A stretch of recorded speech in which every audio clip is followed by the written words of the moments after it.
Assalamualaikum warahmatullahi wabarakatuh. Kita kembali lagi mempelajari persamaan trigonometri. Kali ini akan dibahas aplikasi dari persamaan trigonometri. Sebelumnya, kalian telah belajar aplikasi dari perbandingan trigonometri pada kelas 10. Nah, kalau aplikasi perbandingan trigonometri, kan biasanya kalian mencari atau menentukan jarak atau tinggi, misalnya jarak antar dua posisi, tiang bendera, tinggi menara gitu kan, tinggi tiang bendera, tinggi menara. Nah, kalau di aplikasi dari persamaan trigonometri, kalian menentukan sudutnya. Jadi kalian menentukan sudutnya. Kalau sebelumnya kalian menentukan nilai dari fungsi trigonometrinya. Nah, kalau ini di aplikasinya kalian menentukan sudutnya. Seperti ini. Ini ada, misalkan ada sebuah denah dari atap rumah. Nah, kalau sebelumnya kalian menentukan sisi miringnya kan? Kalian menentukan panjang dari sisi miringnya ini dengan sudutnya diketahui. Nah, kalau di persamaan trigonometri justru kalian mencari di aplikasi persamaan trigonometri kalian justru mencari sudutnya ini besarnya berapa. Gitu ya contohnya. Oke, kita lanjut aja langsung contoh yang pertama. Coba kalian di rumah pasti punya buku kan, buku atau karton atau apapun. Coba kalian gulung, lalu kalian jadikan seperti sebuah teropong. Lalu dari rumah kalian, kalian lihat benda atau lihat pohon yang ada di luar rumah kalian dengan teropong itu. Pohonnya pohon yang jauh lebih tinggi dari kalian ya, jauh lebih tinggi dari tinggi badan kalian. Kalian menggunakan teropong itu untuk melihat ujung dari pohon. Nah, misalkan seperti ini gambarnya, ini ada sebuah pohon dan kalian mau melihat dengan teropong misalnya. Kalian melihat ujung pohon dengan teropong, maka terbentuk seperti ini kan, kalian seperti melihat ke atas gitu. Nah, karena kalian melihat ke atas, pasti nanti akan terbentuk sudut antara mata kalian dengan ke ujung pohon itu dengan jarak antara kalian dengan pohon itu kan, itu akan terbentuk sebuah sudut. Di sini sudutnya. Itu akan terbentuk sebuah sudut seperti ini. Nah, sudut ini, sudut yang kalian dapatkan ini nih, sudut yang ini, itu, yang ini, itu dinamakan dengan sudut elevasi, ya. Dinamakan dengan sudut elevasi. Sini, elevasi namanya. Sudut elevasi. Nah, jadi apa sih sudut elevasi itu? Nah, sudut elevasi itu berarti sudut ya, sudut antara sebuah garis horizontal, ini garis horizontal yang ke samping ini, antara sebuah garis horizontal ini dan garis yang menghubungkan mata kalian di sini ya, menghubungkan mata kalian di sini ke beberapa benda di atas garis horizontal. Jadi menghubungkan mata kalian ke benda apapun di sini pohon yang ada di atas garis horizontal ini. Gitu. Nah, berarti kan sudutnya di sini kan? Sudutnya di sini, misalnya kita namai saja sudut theta, maka sudutnya di sini. Jadi sudut ini namanya adalah sudut elevasi. Jadi sudut antara sebuah garis horizontal dan garis yang menghubungkan mata kalian nih, mata pengamat ke benda yang ada di atas garis ini. Gitu ya, itu namanya sudut elevasi. Gimana contoh soalnya? Seperti ini contohnya. Misalkan nih, ada sebuah pohon tingginya 60 meter. Bayangkan ada sebuah pohon tingginya 60 meter. Nah, pohon itu menghasilkan sebuah bayangan. Bayangan pasti di bawah kan, di tanahnya. Bayangannya sepanjang 15 meter. Nah, ilustrasinya seperti ini kan, ada sebuah pohon di situ, lalu menghasilkan bayangan, bayangannya yang di bawah sini. Ya, panjangnya 15 meter, sedangkan tinggi pohonnya 60 meter. Nah, pertanyaannya adalah sudut elevasi ujung bayangan yang di sini, sudut elevasi ujung bayangan dengan ujung bayangan ya ke puncak pohonnya. Tentunya mengacu terhadap tanah karena bayangannya kan ada di tanah. Gimana caranya? Nah, ilustrasi pohon ini bisa kita buat menjadi bentuk apa ini?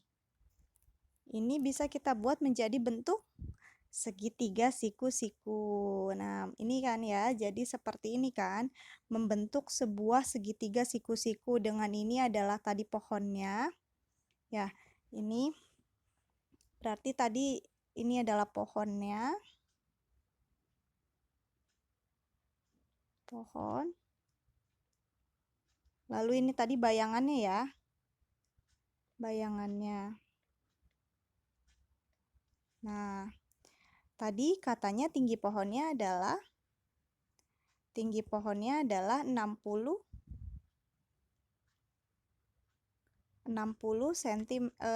meter dan bayangannya adalah 15 meter. Itu ketutupan ya. 60 meter dan 15 meter. Yang ditanya adalah sudut elevasinya, berarti besarnya theta ini ya.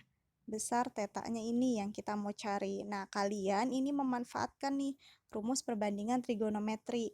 Kalau sudutnya di sini yang diketahuinya adalah yang ini dan yang ini, maka fungsi trigonometri apa yang digunakan? Depan, yang diketahui adalah sisi depan dan sisi samping. Berarti tan. Ya, kita menggunakan tangen atau tan, ya kan? Tan itu adalah sisi depan per sisi samping. Sisi depannya berapa? 60. Dan sisi sampingnya 15 di sini. Ya, jadinya tangen theta, tangen dari sini hasilnya adalah 4. 60 per 15 sama dengan 4. Nah, berarti di sini kita dapat persamaan. Tangen theta sama dengan 4. Kalau tangen theta 4, berarti tetanya berapa? Kalian bisa cari dengan menggunakan fungsi inverse, ya kan? 4 itu adalah tangen dari tangen inverse 4, yaitu kalian menggunakan kalkulator ya.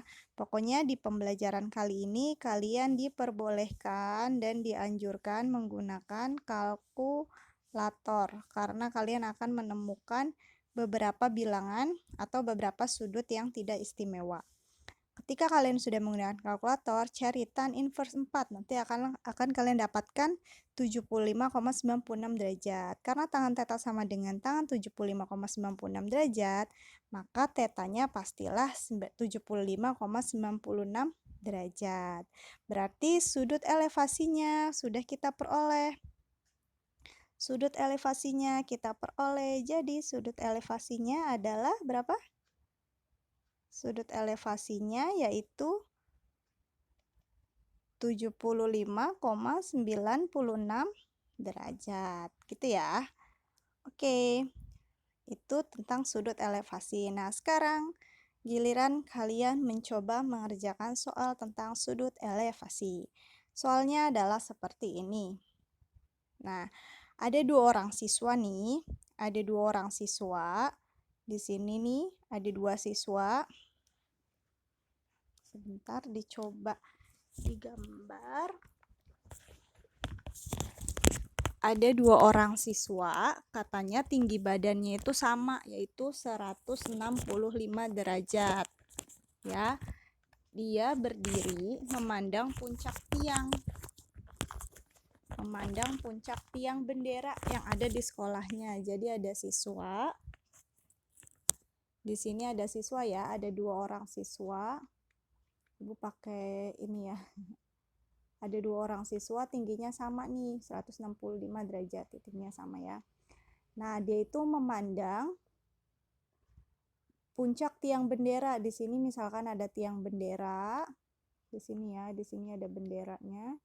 Misalkan di sini memandang puncak tiang bendera. Siswa pertama berdiri tepat 5 meter di depan siswa kedua, berarti jarak antara siswa ini 5 meter kan? 5 meter. Karena siswa pertama di depan, berarti ini siswa pertama dan ini siswa kedua, gitu ya. Nah, sudut elevasi siswa pertama, sudut elevasi. Berarti dia memandang ke atas kan?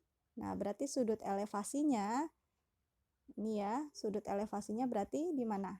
Di sini kan?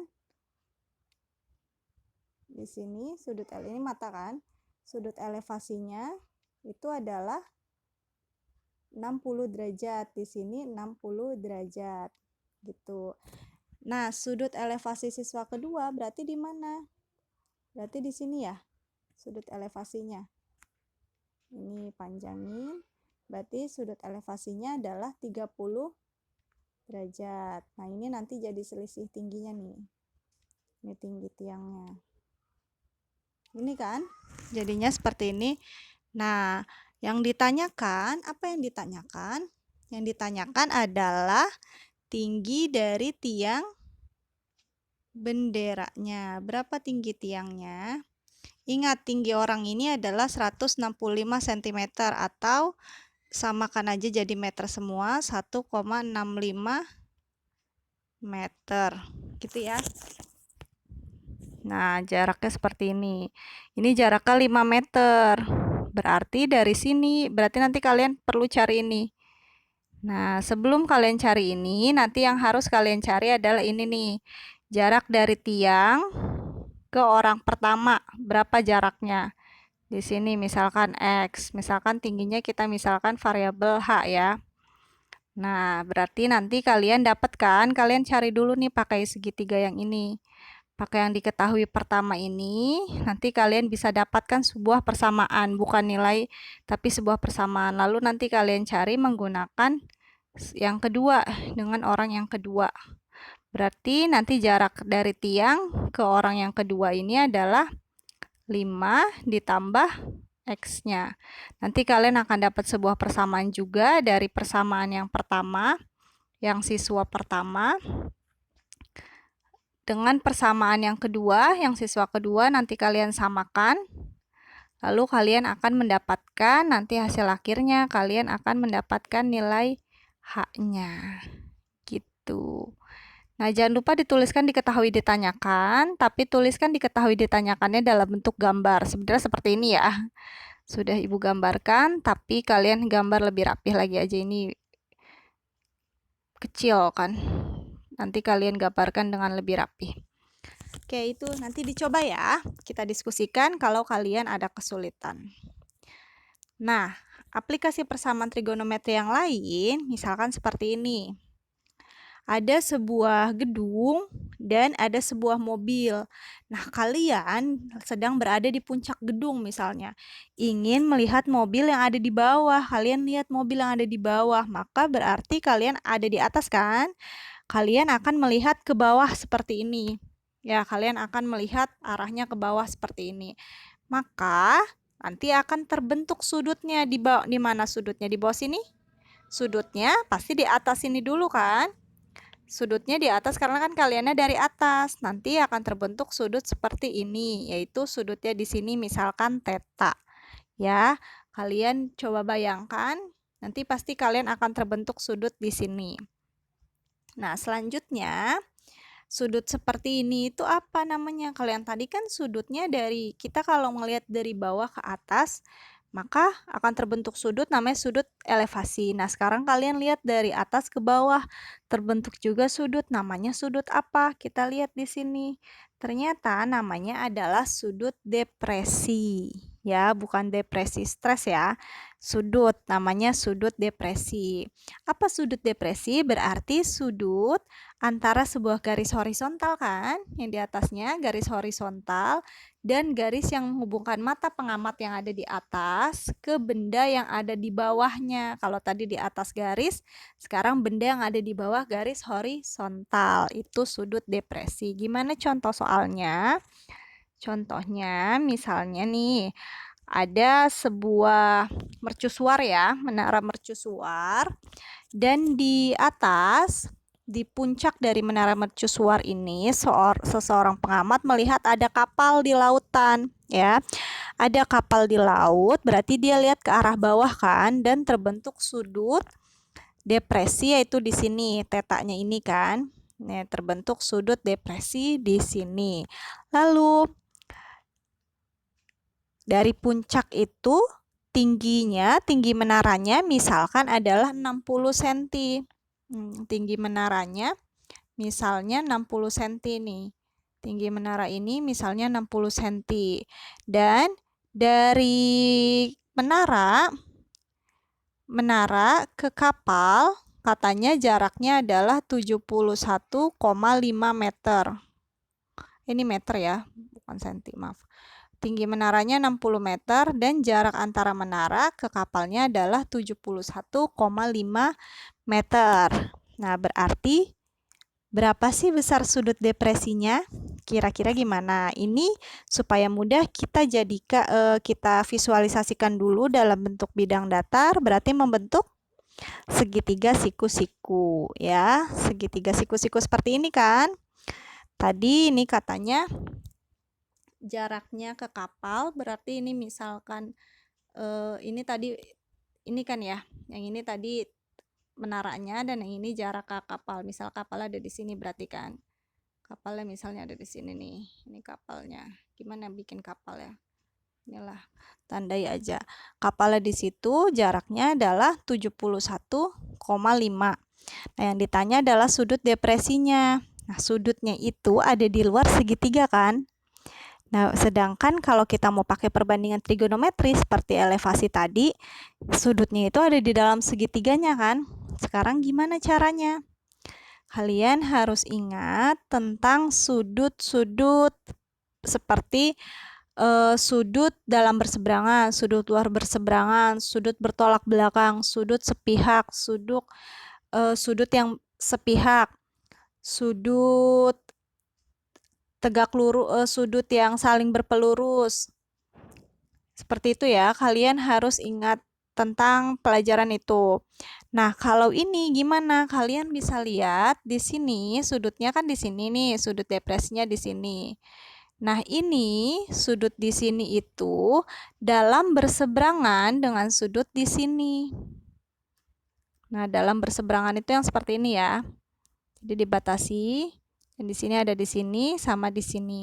Ini dalam berseberangan dan sudut dalam berseberangan itu besarnya sama. Sehingga kalau di sini theta, maka di sini juga theta.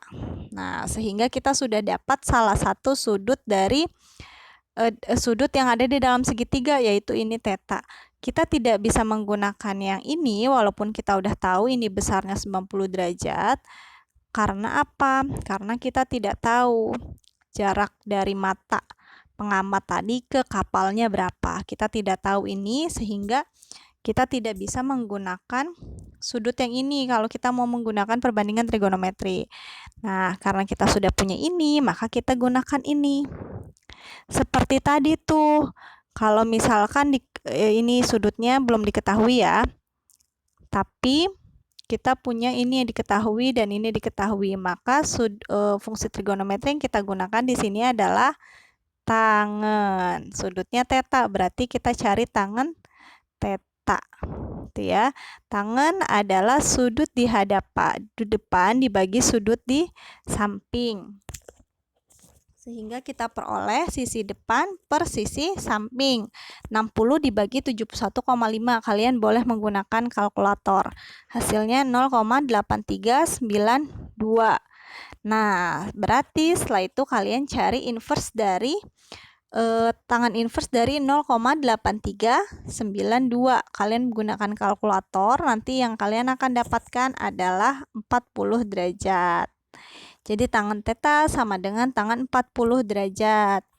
Nah, berarti sudut depresinya adalah 40 derajat. Tetanya sama dengan 40 derajat. Sehingga kita peroleh, karena sudut depresinya tadi theta, maka sudut depresinya adalah 40 derajat.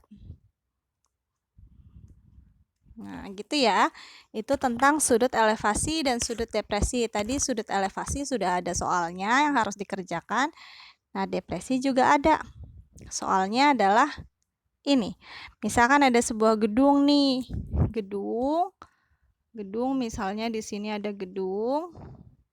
Tingginya adalah 50 meter. Lalu ada bola di dekat gedung. Ada bola misalnya di sini. Di bawah ya bolanya. Di dekat gedung. Dan sudut depresi. Nah, ini yang diketahui sudut depresi. Ini kalian jaraknya bola. Bolanya di permukaan tanah kan.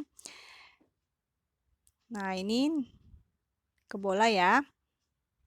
Nah, sudut depresinya di sini diketahui adalah 30 derajat. Berarti apa yang ditanya? Pasti yang ditanya adalah jarak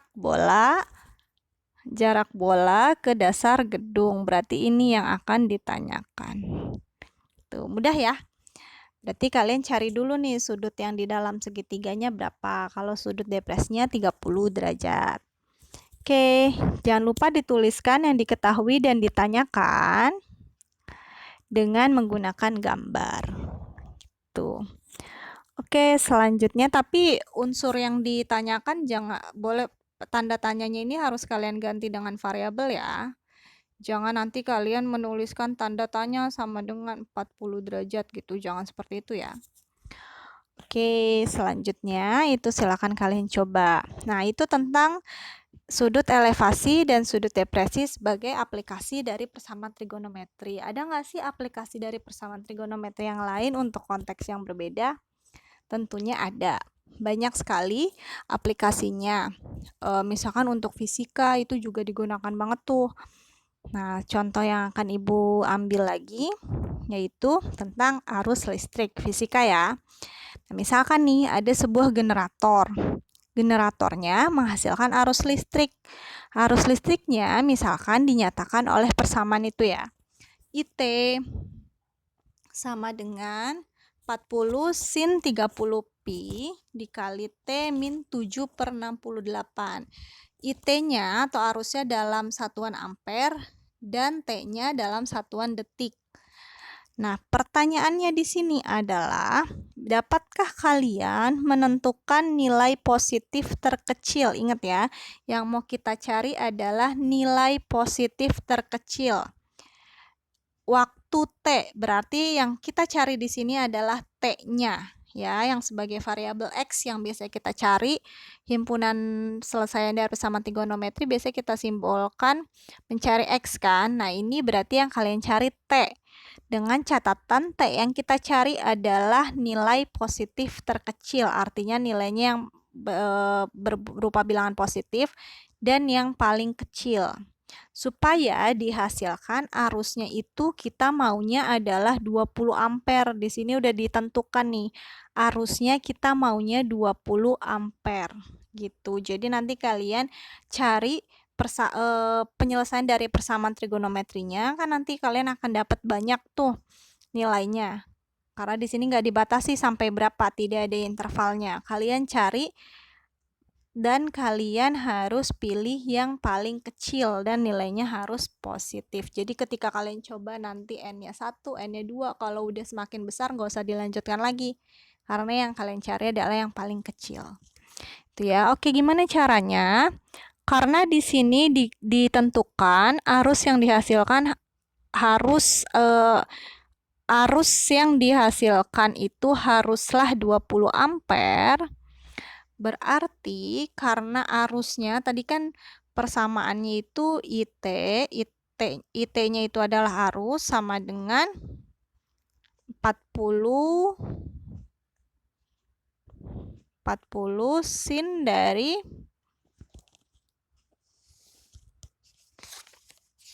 40 sin dari 30 pi 40 sin dari 30 pi ya. 30 pi T min 7 per 68. Gini kan persamaannya. Nah, katanya arusnya haruslah 20 ampere. Berarti nilai IT-nya ini harus hasilnya 20 ampere. Sehingga IT-nya bisa langsung kita ganti menjadi 20 sama dengan 40 sin 30 pi T min 7 per 68. Gitu ya. Ngerti ya kenapa 20? Karena katanya arusnya harus 20 ampere sehingga IT-nya langsung saja kita ganti dengan 20. Gitu. Nah, dari sini kalian menggunakan aljabar biasa. Ya, berarti ini jadinya 20 per 40. sin 30pi T dikurang 7/68. Kalian boleh ngitung pakai kalkulator ya. Nah, 20/40 bisa disederhanakan jadi 1/2 kan. Sin 30, kalian gak usah terlalu ribet sama ini angkanya yang banyak. Kerjakan saja dulu yang bisa dikerjakan. 68. Nah, sudah dapat persamaannya. Tapi kan kalau persamaan trigonometri kita maunya sin X sama dengan sin A kan? Sedangkan ini belum bentuk sin, masih bentuk setengah. Berarti kita perlu cari inverse-nya, ya kan? Berarti kita perlu cari sin inverse dari setengah. Berapa sin inverse setengah?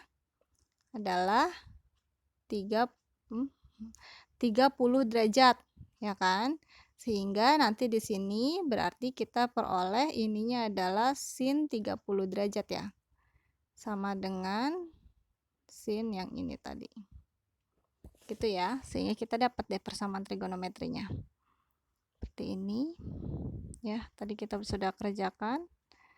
Nah, kita peroleh sin 30pi T min, ini boleh dibalik karena ini tandanya sama dengan ya. T min 7/68 sama dengan sin pi per 6 atau sin 30 derajat. Kenapa dituliskan sin pi per 6? Karena di sininya ada pi.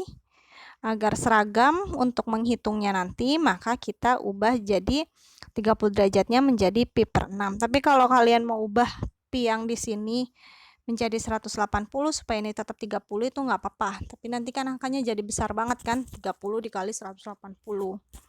Jadi akan lebih mudah kalau menggunakan pi di sini. Nah, selanjutnya apa yang harus dilakukan? Ini kita sudah membentuk persamaan trigonometri. Berarti selanjutnya kita tinggal mencari nilai T.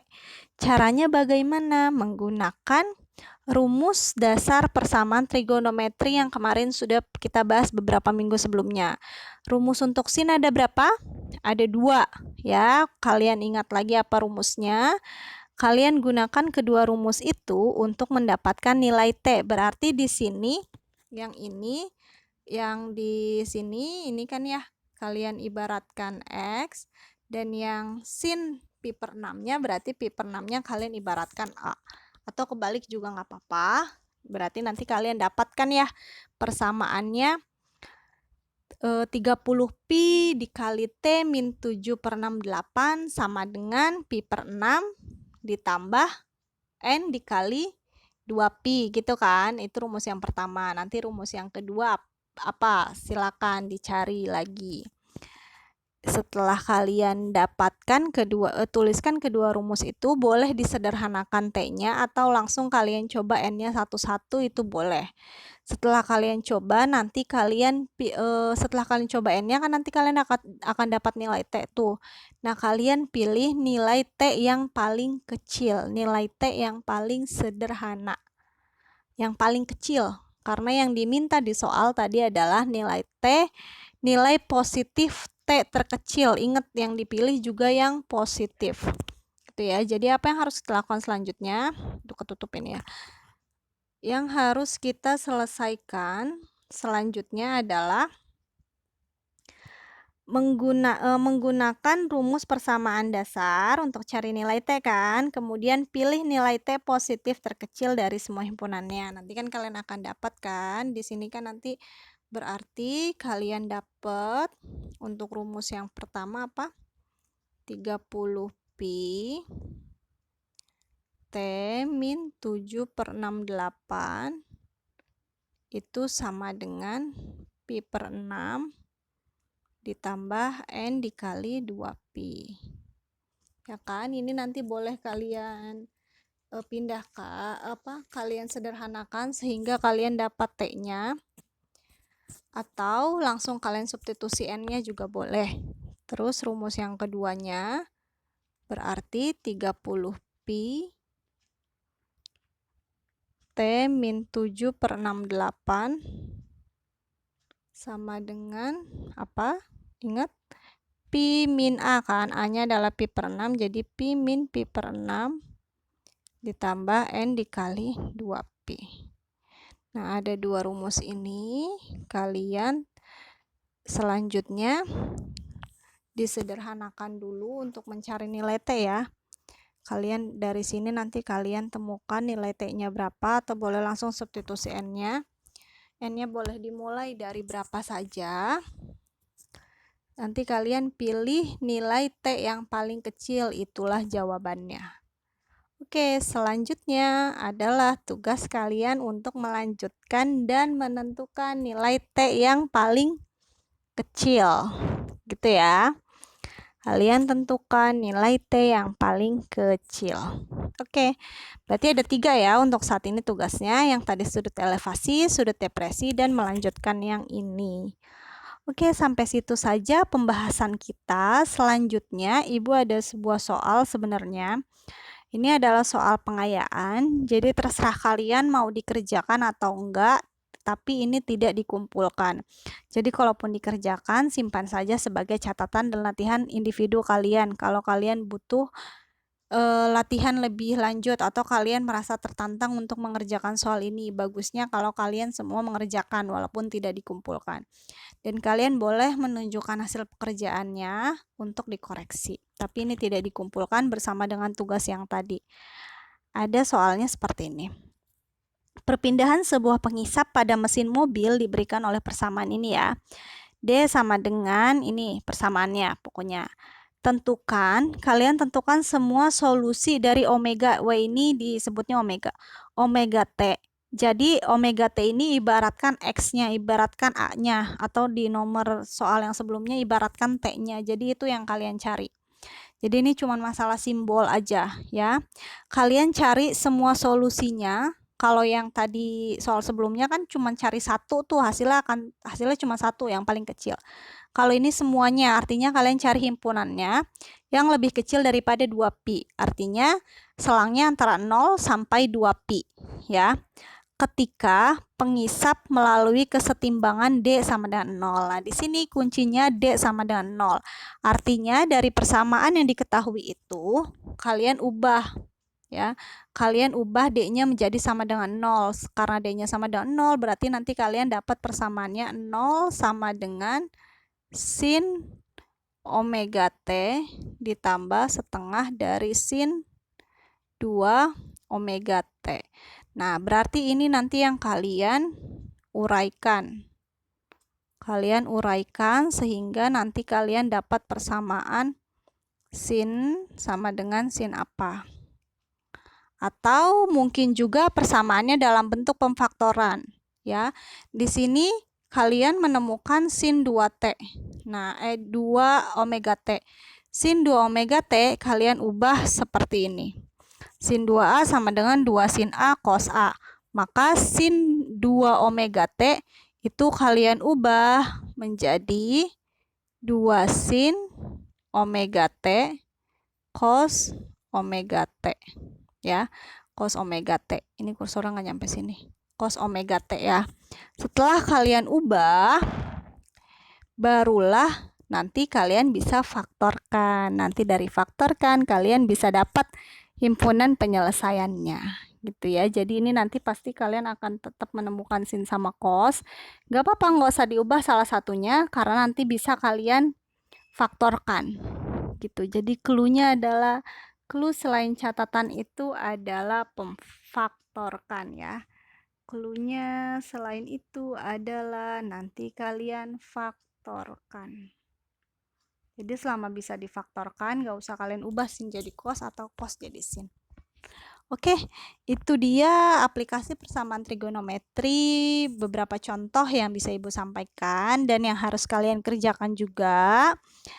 Sampai sini aja penjelasannya. Jika ada yang kurang dimengerti atau ada yang perlu didiskusikan, kalian bisa tuliskan di komentar Edmodo maupun di YouTube atau kita diskusikan lewat WA grup kita.